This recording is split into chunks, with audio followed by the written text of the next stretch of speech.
Welcome to How to Build a Tent. This show is not about tent building, but how to make you successful. My name is Matt Williams. Thank you for listening to the show. Go over to the Fight Laugh Feast Network, put in HtBT in a memo field, and you'll get a sweet mug like the one I have, and we can drink it together as you listen to the show or watch the show, depending on what you're doing. You also get a ton of great benefits when you subscribe, a lot of great show content, but most of all, you're coming alongside us, and as the Lord is blessing us in this network, you get to be part of that, and that's just a great thing to be part of what the Lord is doing. So think about it, pray for us. We'd really appreciate that. Before we get into the show topic for today, I just wanted to say thank you so much for those of you who reached out in response to my tribute to my child that we lost in miscarriage. That meant so much to me and my wife and my family, and it broke my heart as well to hear some of your stories about going through the same thing. And I pray for you guys as well that reached out to me, and for those of you who didn't, that are going through or have gone through similar things of losing a child.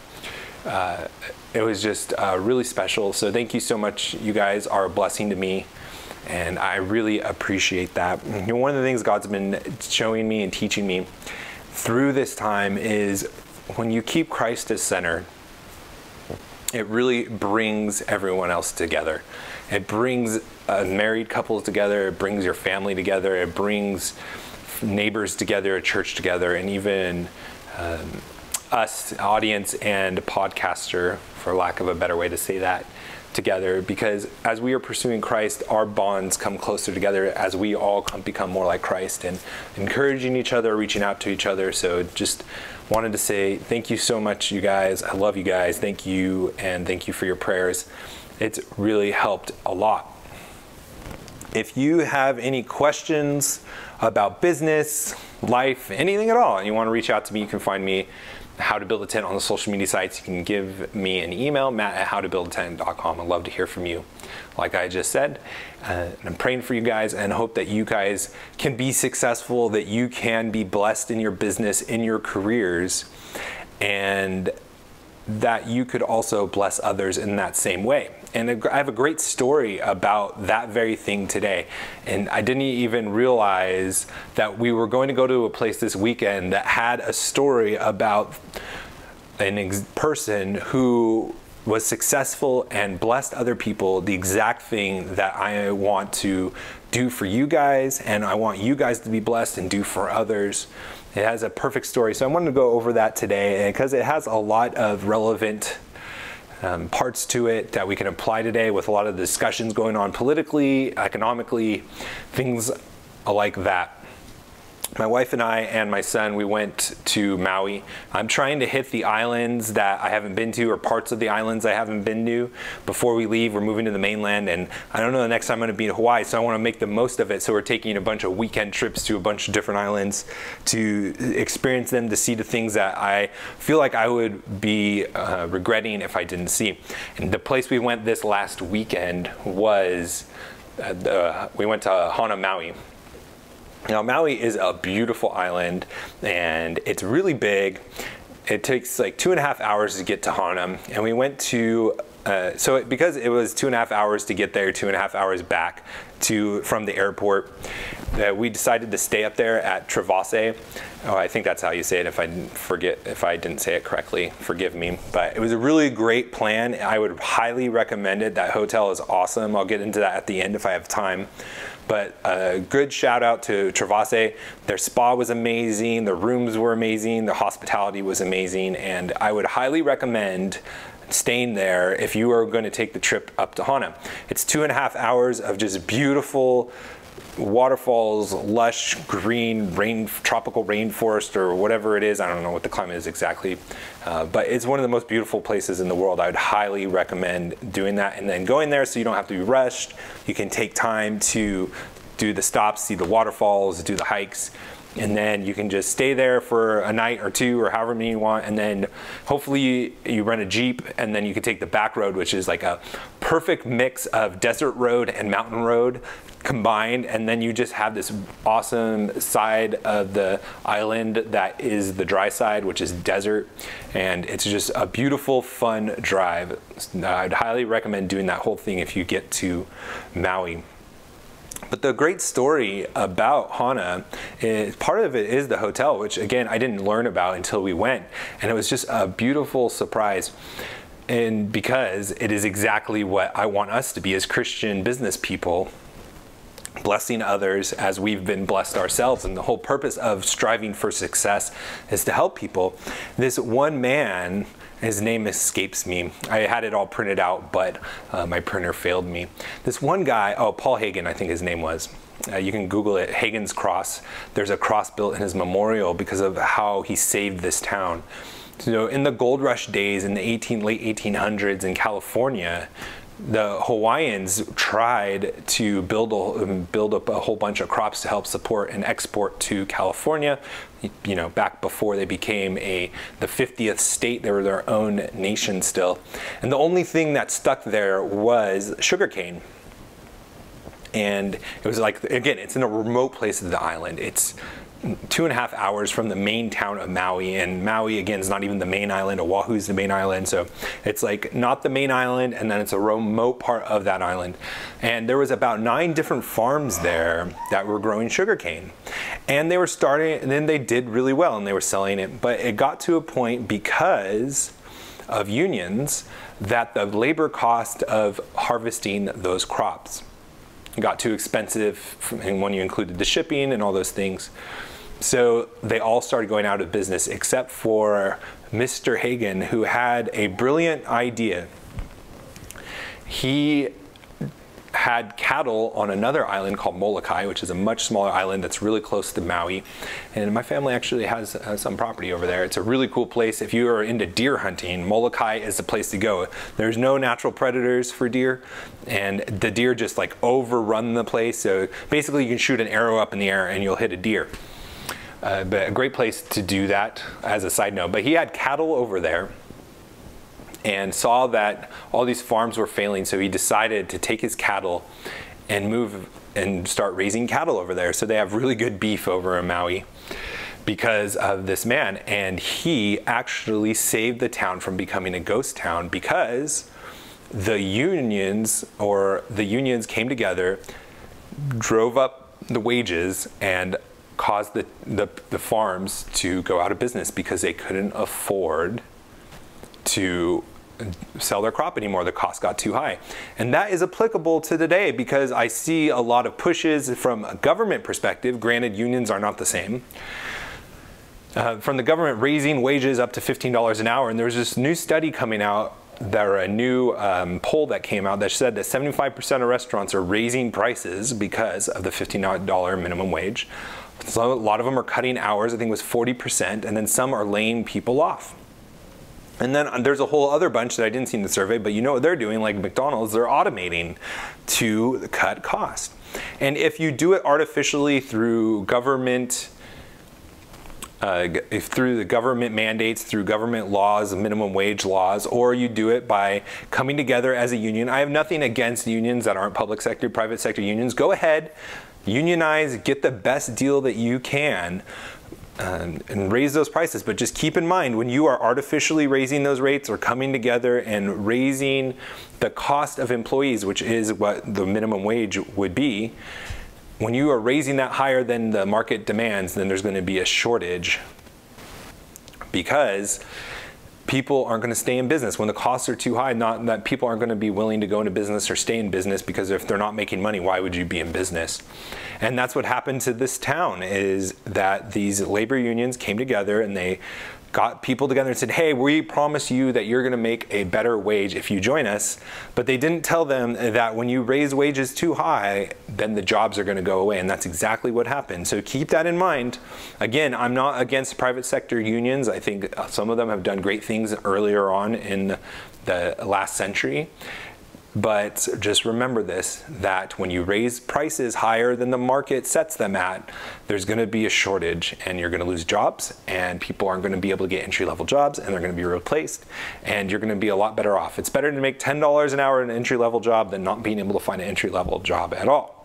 Or in this case, it's better to have a city, a town that can raise a crop that does really well in your climate and have a job and have a thriving city, instead of raising those prices, raising those minimum wage, and then having a city being on the verge of collapse. So that's what happened. All of these sugarcane farms went out of business, but this one, who was a brilliant man, so he brought his cattle over and started raising cattle instead, and it was successful. And he noticed at the end of the war in the 1940s, the Second World War, that people were coming to Oahu because they saw it from the military moving in and out, how beautiful it was. So they were bringing vacationing, and they were bringing their families and vacationing there. And he thought, man, this could be a great vacation spot as well. I'm telling you, Hana, Maui is one of the most beautiful places in the world. And Maui is just one of those islands that still feels like Hawaii. Oahu is like really overpopulated and really feels like a city now. It's like overdeveloped. But Maui is still like that, especially Hana. And so he built this hotel. Now, it's been through a few different names, but this hotel eventually became the hotel we stayed at, Travaasa. And he also had a baseball team in San Francisco. So what he did in the off season is he had them come over, and he had them train in Hana. And he also got all the sports writers he could ever think of to come there, and got them to promote the hotel, got them to talk up Hana, and that's how, Hana. And that is how that became a great tourist destination. And he saved the city because of his business acumen, because of his business success. He was able to overcome what the people brought on themselves of the labor union raising prices too high, not being able to work with the farm owners, but almost took a city verge on the collapse and saved it. And you know what? Now there is a monument. It's a beautiful cross, this beautiful stone cross, and this whole little stone kind of area that is a monument that overlooks the city. And now there is a cross proclaiming Jesus Christ over the whole city in remembrance of him. And I'm thinking, man, that is so awesome to be able to use your business sense to save a city, and to be in remembrance of you. They put a cross. Like, oh my goodness, that would be just the epitome of my life. If my life could end that way, where I was able to save a town, to save a community, and let it thrive because of the success I had, because of the business sense that I had, and then the remembrance was the symbol of the cross, and that's how they wanted to remember me, man, that would be absolutely amazing. Not because the cross means anything, obviously it's just stones, but that now people can look wherever they are in that city and look up and see the cross and remember that, and hopefully they see Jesus Christ and all the sacrifice that he paid for our sins.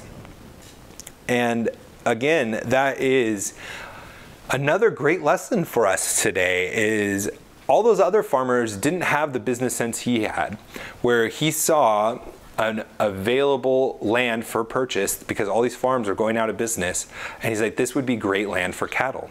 And so he brought this cattle over, and then he saw this other area that he had, this sports team, and he brought them over to help build up his hotel. These not related businesses that he had, he brought them together to create a synergetic relationship that saved a city. And this is what I want you to be doing in business, in your careers, is looking for these what seemingly unrelated things are, and pull them together to create new value, to create new success for yourself, to create a better experience for your customers, for your employer, wherever it may be applicable. And you might be saying, but I don't have a sports team, I don't have a cattle ranch on another island. I can't pull these resources together. And that may be true. Most of us don't have a baseball team, and we don't have cattle on a Hawaiian tropical island.